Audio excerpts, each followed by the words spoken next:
Hello guys, this is Adip. Welcome to my channel Movement Science where I simplify biomechanics with Joe. So if you're new to this channel, consider subscribing. Also check me out on Instagram where I post pictures of my notes and also put out some daily MCQs. The reference time for all the topics that I'm going to cover will be mentioned down in the description, so check that out and let's get started.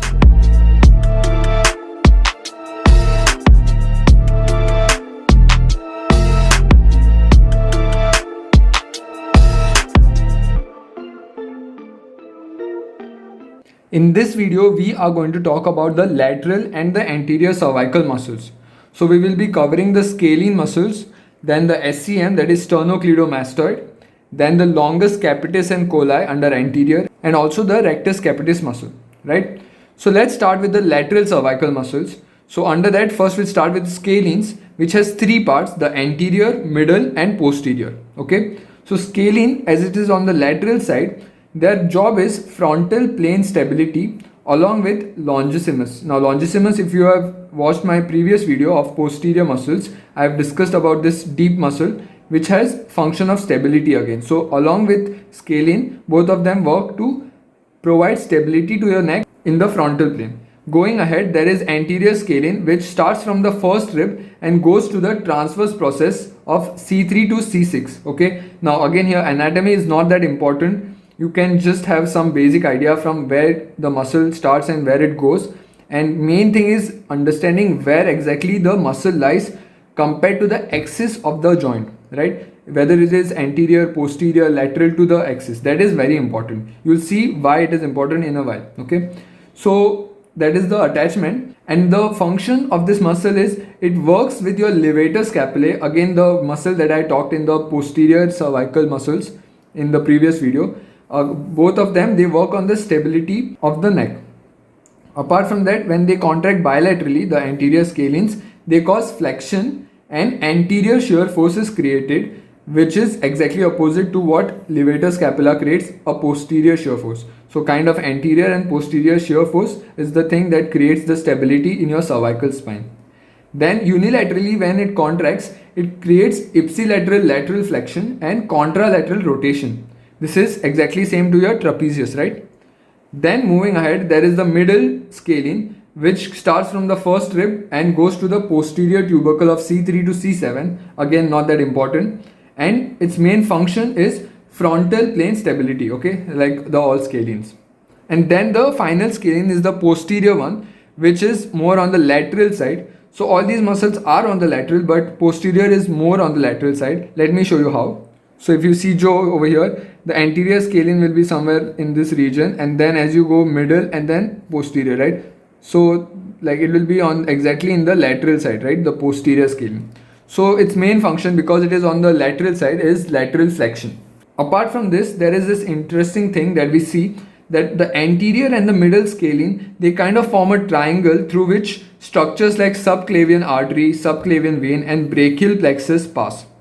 And when these muscles kind of get tight, there can be compression of these neurovascular structures, which is called as scalenus anticus. Okay, so with that we finish the scalene part of the lateral muscles. Let's move on to the sternocleidomastoid.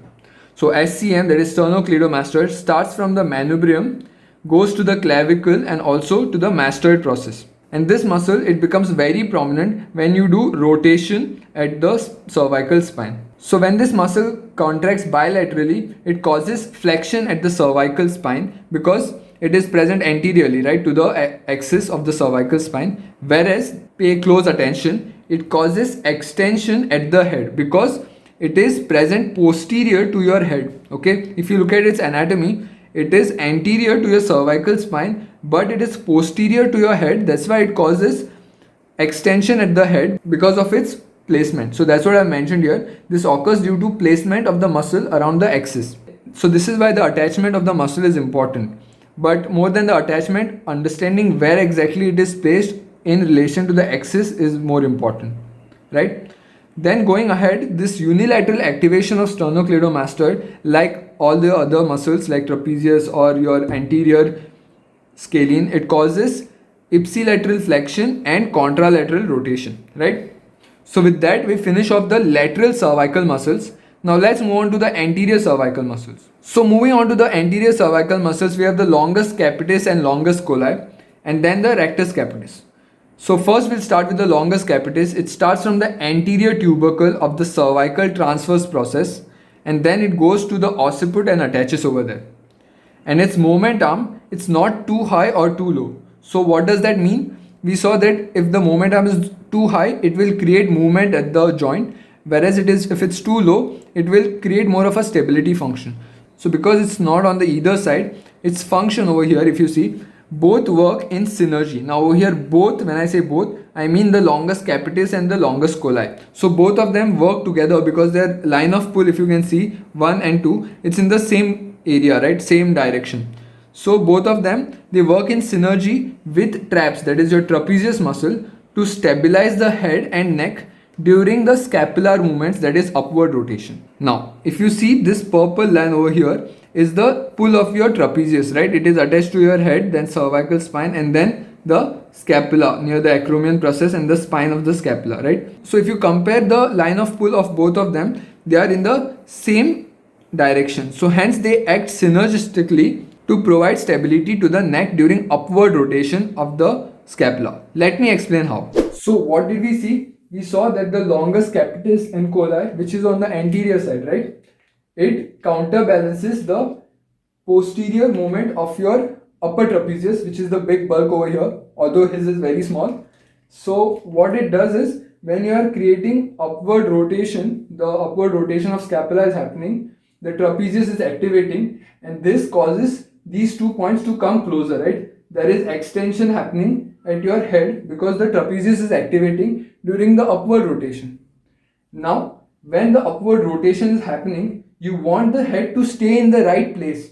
You don't want head extension. So this is balanced by your anterior muscles, that is your longus capitis and colli anteriorly. They'll prevent your head into going from extension when your trapezius is activating for the upward rotation or the overhead arm movement, right?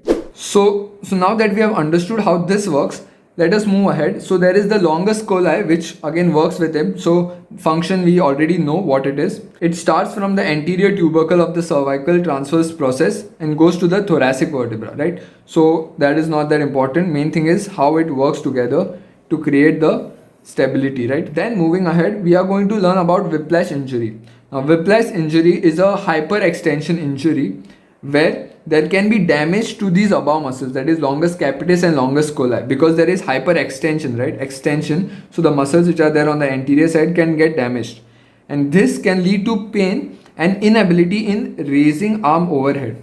Now this explains lot of function over here, right?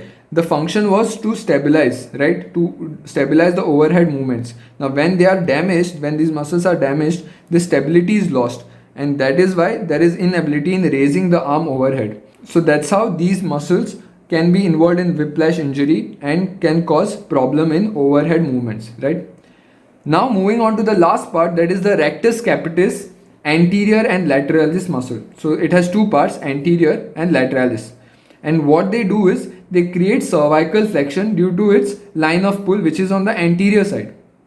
But these muscles are so small that their cross-sectional area is very less, and because of this, just like our suboccipital muscles that we saw in the posterior muscles, right, they have more of a proprioceptive function rather than creating movement at the cervical spine, right? So with that, we finish off this topic. Now let's summarize. So we started with the scalenes. We saw how anterior and middle form a triangle, and what is the function of overall scalene? It is providing frontal plane stability and creating the lateral flexion and flexion movements.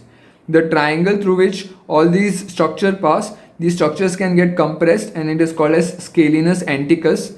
And then the sternocleidomastoid, how it has function of both flexion of the cervical spine and extension at the head because of its positioning. Then we saw how longus capitis and colli help to stabilize the head during overhead arm movements, and these can get injured during whiplash, which can lead to pain and inability in raising the arm overhead. And then finally we saw rectus capitis, which has anterior and lateral part, that is anterior and lateralis, which has more of a proprioceptive function because of its small size and it cannot produce large amount of movements. So with that, we finish off this topic. That's all for today, guys. Thank you for watching. If you like my video, please share it with your friends. Don't forget to hit that subscribe button and also like the video as it really helps me out. Also, let me know in the comment section what other videos you would like me to cover. And see you soon in the next video.